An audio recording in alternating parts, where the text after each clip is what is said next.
Assalamu alaikum warahmatullahi jama'a, barkamu da warhaka, barkamu da kasancewa da ku a daidai wannan lokaci. Bayan mun ɗauki lokaci ba mu kawo muku sababbin labarai ba, muna ƙara baku haƙuri gaskiya saboda ayyukan ne suka mana yawa. Amma kafin mu wuce cikin bidiyon ɗan uwa, ina ƙara tunatar da kai, idan wannan shine farkon ziyartar ka channel ɗinmu, ka taimaka ka danna mana kalmar abone, sannan ka danna mana kalmar like, domin hakan ne zaka ƙara mana ƙarfin gwiwa kuma zaka samu sababbin shirye-shiryenmu da zarar mun ɗora. Mun gode. Bayan harin da aka kai ranar Litinin 16 ga watan Agusta a ƙauyen Daidai, kilomita 50 gabas da Bani Bango a yankin Talabiri, gwamnati ta ayyana zaman makoki na ƙasa na sa'o'i 48 daga ranar Laraba 18 ga watan Agusta shekarar 2021. Harin, wanda wasu mutane ɗauke da makamai waɗanda suka zo saman babura daga wata makwabciyar ƙasar suka aiwatar, ya haddasa mutuwar fararen hula 37, ciki har da ƙananan yara 13 da kuma mata guda 4.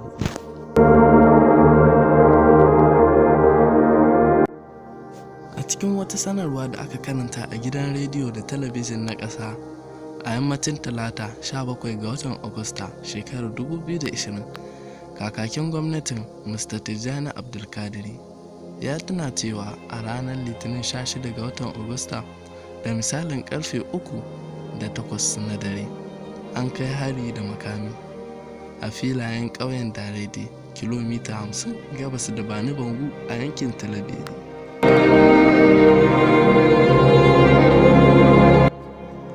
Kakakin gwamnatin, wanda ya tabbatar da cewa wannan mummunan hari ya yi sanadiyar mutuwar mutane 37 da suka hada da ƙananan yara 13 da kuma mata guda 4. Akwai kuma mata 4 da suka jikkata, in ji Minista Tijjani Abdulkadir.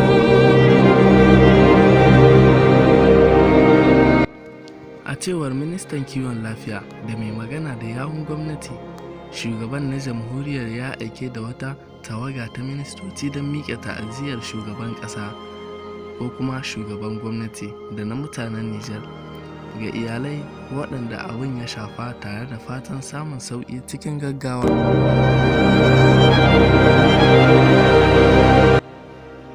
Bayan wannan bala'in, gwamnati ta yanke hukuncin zaman makoki na ƙasa na awanni 48 daga Laraba 18 ga watan Agusta shekarar 2021. Tutocin kuma za su kasance rabin wannan, ba za su kai dai can sama ba, za a bar su ne a tsakiya.